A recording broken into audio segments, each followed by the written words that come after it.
இது கதையானாலும் வெறும் கனவா போனாலும் ஒரு வரலாறுதான், வீர தாலாட்டுத்தான். கதை போல தோடும் இது கதையும் இல்லை, இத கலங்காம கேட்கும் ஒரு இதயம் இல்லை.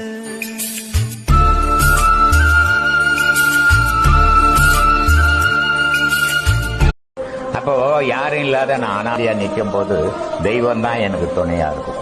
அதனால தான் நான் சொல்லியிருப்பேன், நல்லா இருக்கும்போது குடும்பத்தை ஒரு கையில பிடிங்க, கடவுளை ஒரு கையில பிடிங்க. குடும்பம் ஒரு நாள் உங்களை வெளியே தள்ளும், அன்னைக்கு தெய்வத்தை 2 கையில பிடிங்க. என்னுடைய வாழ்க்கையில நீ முன்னாடியே கிடைச்சிருந்தா நான் யாரிடமும் பாசத்தை எதிர்பார்த்து ஏமாந்திருக்க மாட்டேன்.